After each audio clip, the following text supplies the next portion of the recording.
Hello and welcome, everyone. My name is Jason Healy. I'm a senior research scholar at Columbia University School of International Public Affairs. On behalf of SEPA and the Atlantic Council, I wanted to welcome you to this conversation about how to be better policy briefers. And to do that today, we just have a really fantastic panel of 4 folks that are just going to give you all of the main tips you're going to need. First, I want to introduce Alyssa Starzak. Right. She is a lawyer. She's done this on Capitol Hill. She's done it for the Department of Defense, and now she's working for Cloudflare. We also have Chris Porter. You might not recognize his title as National Intelligence Officer for Cyber, but as the Cyber NIO, he is at the top of the United States analytical structure in the intelligence community. Next up, Dmitry Alperovich, who has absolutely reinvented the field of cybersecurity by putting the focus on the adversary and by looking at cyber threat intelligence to track down who the adversaries are and what they're going to do next. And also we have Michael Daniel. When I'm talking about the Situation Room, Michael was the one in that room presenting to the president, presenting to the cabinet members, helping them decide through, as his job as the White House cyber coordinator, what are all the things you need to think about here, making sure that they were going to know it so they could make the hardest decisions that the United States government had to make in cyberspace. The organizers often throw a lot of information at you, and a lot of that information is frankly not relevant. And you don't necessarily need to respond to every little bit of data that the scenario provides. Make sure that you identify the key things that you really care about that are most impactful, and you address those. When you think of building your presentation, don't think about how much you can get in there. Instead of trying to build up, go the other direction, right? Put together what you think is a normal narrative and then go through and mercilessly cut out every single thing that isn't absolutely essential. That helps you figure out what your argument really is, what your most important reporting really is. I would definitely focus on the fact that no briefing ever survives first contact with the audience, right? Like it is always going to go off the rails somehow. And so you have to be prepared for to adapt a little bit on the fly. You can actually brief a lot more in person. It doesn't all have to be in the written product. You can figure out what you really want to do is tease out the answer that you're trying to do in the written product so that when you go in there, the policymaker knows exactly what you're trying to get to, and then hopefully is themselves has an ability to then push on the areas that they're most interested in. I always felt it was very, very important for the teams to get to the point straight away. A lot of teams rehash the background materials that typically the people that you're briefing already know, so you're wasting your time there. Typically policymakers have very limited times on their hands. They're probably already aware of the crisis situation that you're briefing because you're coming in to brief them. In the case they don't, very, very quickly provide an overview of the most critical points and immediately jump to your recommendation of what to do. That's the key for why you're in that room, why they want to hear from you. So tell them what you want to do, tell them why you want to do it, tell them the downsides of what you're trying to achieve, and then go through a couple of other scenarios that you've considered and why you rejected them. I would say you really want to focus in on what decision is being asked for. Like that part has always got to be up front. And then then it's followed by the key, the key recommendation. And then you're going to go into all the other stuff of sort of how you arrived at that, decision. So you want to start with that. But beyond that, you really have to, you start to learn how different people take in different information and how they want to be briefed. Cyber analysts are expected to be everyone from a local beat cop to Henry Kissinger, all in one person. And that's an impossible ask for you and for your team. But on any given briefing, you've got to decide which one you're going to be. And you've also got to decide how formal the briefing is going to be. I think particularly in a situation like what you're talking about for Cyber 912, where you're briefing in a crisis, you only want real options that are on the table. Right. Right? Do not come up with crazy scenarios that you rejected because they're obviously crazy. The longer you've been in the world, the more skeptical you get when people do that.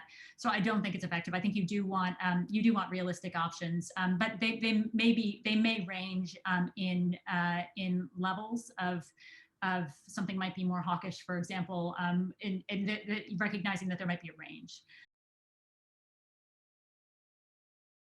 In most cases, the technical details I find from a policy perspective don't actually matter that whole lot. What you care about is the impact of what is being achieved. You care about the who is doing it, the attribution, of course, and the response, which may or may not be cyber. Cyber, at the end of the day, is just a tool to accomplish a particular objective, and you don't necessarily need to talk about the details of that tool to understand what is happening to us. Again, the more senior the person is that you're briefing, the more the focus is going to be on the implications. So you need to know the technical details and understand how they fit. One caveat to that is you need to understand when the technical details do matter, right? So 90% of your brief is going to be focused on the implications of what you're talking about. And it's fine to use the correct term. I don't favor dumbing things down or trying to argue too much by analogy, even if the person you're briefing doesn't have a cyber background.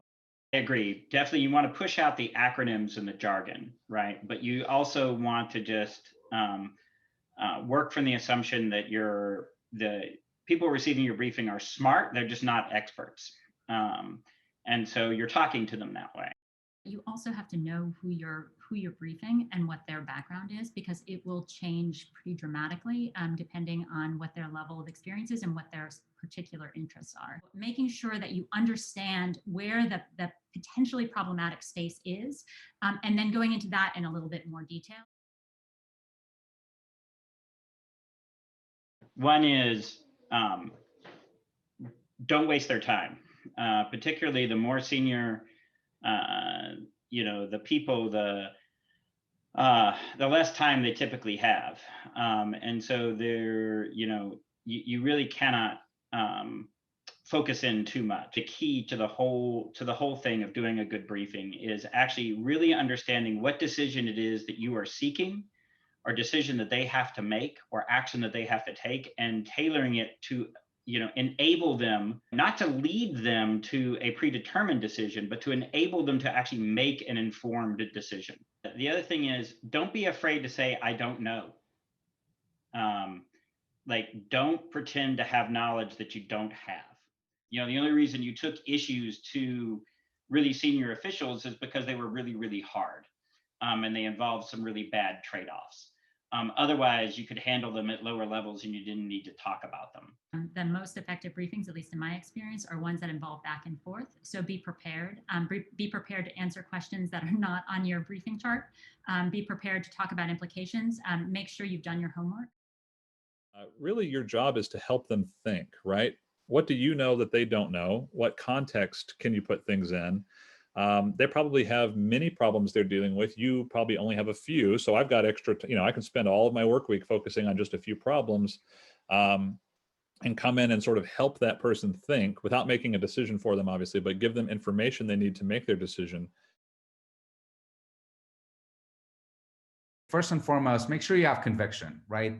This is not about you presenting an academic argument of, well, we can do A, B, or C, and it's really up to you, right? You're coming in with a specific proposal that you recommend option A, let's say, and this is why. You passionately believe that it's the right option. You want to talk about why you believe that it's the right option. Talk about the potential downsides. Don't certainly leave that out. Otherwise, you'll be discredited. But make sure that the briefer knows that you fundamentally believes that the pros outweigh the cons. You don't have to go for false equivalence, right? You don't have to, if you have 3 pros, you don't have to have 3 cons, just to make it somehow or another balanced, right? You have to be a little careful to take out of the options you present value judgments, philosophy, even risk management, right? So the more senior you get all the way up to the top, their real job is to balance risk and reward across all the whole spectrum of options. And the more, down the org chart, closer to your level, it's going to be more detail oriented, generally speaking. When you get to those kind of hidden value judgments in your different options, instead of saying them, unpack what you mean by them. This is in America's interest can become, this will result in A and B and C happening if we do this, right? Your job is to describe the trajectory we're on or could be on. Their job is to change the trajectory. To me, when you start thinking about the pros and cons, the same analysis applies. It is distill, distill, distill. The more concrete it is, I think that the better it tends to be in the pros and cons. But again, the idea is to group them, make them understandable, and sort of move on from there. Do not lose sight of the decision that you're actually trying to get people to make. If the information that you're trying to provide does not help make that decision, you don't need it. You really have to focus in on the decision that you're asking people to make. In a very rapidly changing situation, one of the things that can be useful is to flag the things that might be changing. So if you're in a world where there might be new intel coming up, for example, and that's what you happen to be briefing on, identifying the things that you don't know potentially is not a bad thing, or that there is potentially evolving circumstances is actually can be helpful in some cases. You should have some confidence in projecting outward. If you think you have something to say that's not obvious, one, and that two, you are transparent with the person you're briefing what you're basing it on, I would say be sparing with that. You want, probably at least 80% of the briefing to be either fact-driven or straightforward policy discussion. But if you want to be more speculative at the end and you think you've got something smart to say, don't hold it back and then finish second in the competition and say to yourself, oh, I wish I had said that other thing. Even if they don't like your idea, if you're transparent with them about what it was based on and that it's a projection and not a certainty, I would think that most judges would still reward that, just from a tradecraft perspective, if nothing else.